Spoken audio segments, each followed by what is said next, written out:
Thanks for watching ERi-TV, dear viewers. Welcome to our news broadcast. First, the media headlines.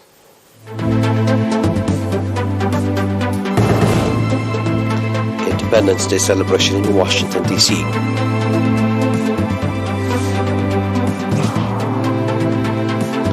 Committee for Safety of Mothers and Children. U.S. to send advanced rocket system to Ukraine, Biden says. Tobacco industry, a poison for the environment, says the WHO.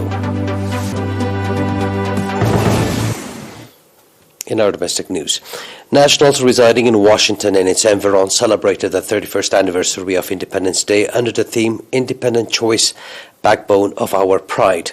The week-long celebratory event featured various programs including cultural and artistic performances and the distribution of pamphlets explaining the deep meaning of Independence Day to nationals, among others.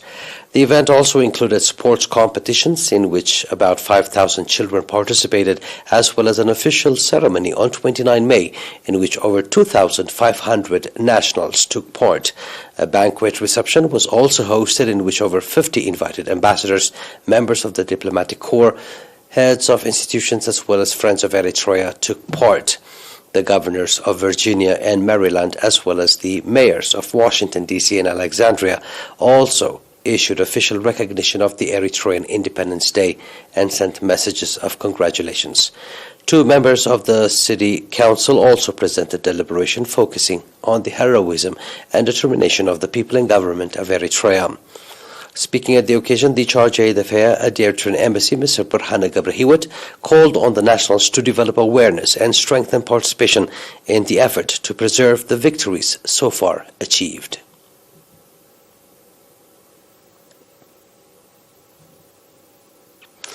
Committees that will mainly engage in encouraging pregnant women deliver at health facilities and thereby contribute in the reduction of maternal and infant mortality rate due to delivery has been established in the port city of Massawa, indicating that similar committees have been established in the subzone of Nakfa, Af'abet, Sha'ib, Foro and Ginda and are significantly contributing in raising the awareness of the public on maternal and children's health care.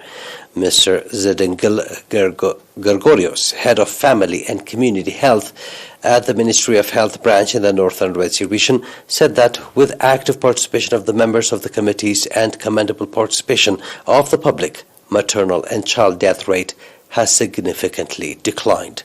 Pointing out on the importance of conducting awareness-raising activities, including for the construction of waiting homes for pregnant women at health facilities, individual and environmental sanitation, Mr. Musa Nur Hussain, head of Fertility Health Program, said that the committees for mothers and children's safety have significantly responsibility to that regard.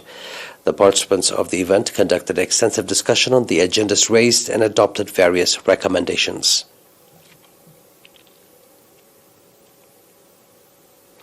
Colonel Gabrahannes Waldegergish, Director General of Social Service at the Central Region, reported that a strong effort has been exerted to expand and develop social service provisions institutions in the region, indicating that pre-independence, the number of educational institutions that were 85 across the region has currently increased to over 300. Colonel Gabrahannes said that the number of students enrollment that was a few thousand has increased to over 147,000. Regarding health services, Colonel Gabrahannes said that the number of health facilities was 14 at present, 36 including 1 referral hospital, 3 community hospitals, 6 health centers, and 26 health stations. Colonel Gabrahannes said that significant progress has also been registered in medical facilities, human resource, as well as supply of medicines.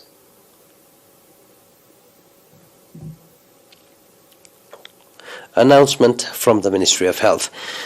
One patient has been diagnosed positive for COVID-19 in tests carried out at testing station in the Central Region.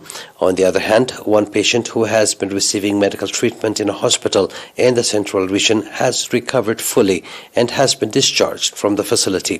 The total number of recovered patients has accordingly increased to 9,653, while the number of deaths stands at 100. 3.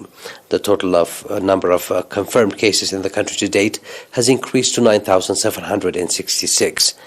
Ministry of Health, Asmara, 2 June 2022. That was our domestic news. Please stay tuned for the international right after the short break.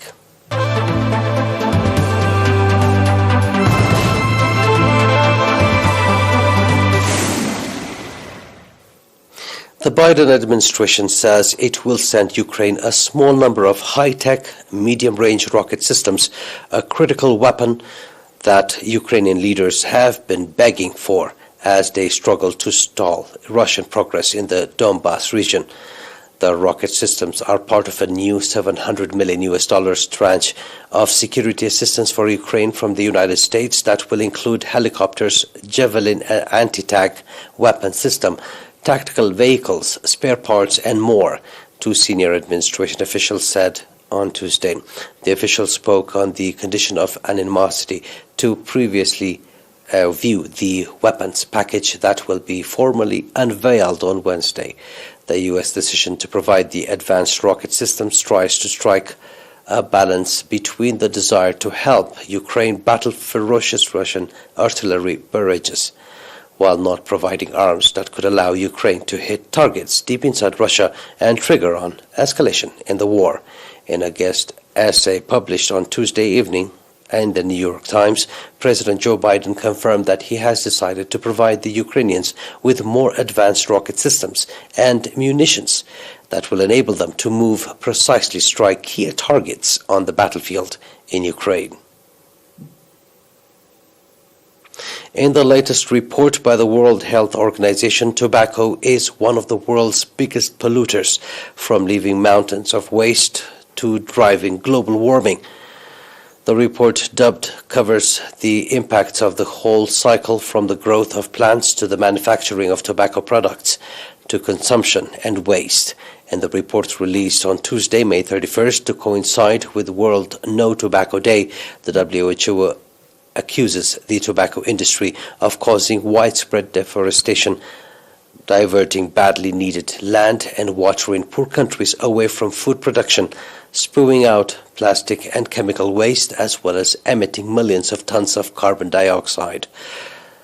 The WHO found that the tobacco industry is responsible for the annual loss of 8 million human lives, 600 million trees, 200,000 hectares of land, 22 billion tons of water, and releases about 84 million tons of carbon dioxide into the Earth's atmosphere.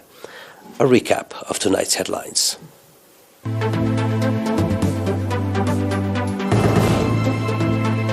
Independence Day celebration in Washington, D.C.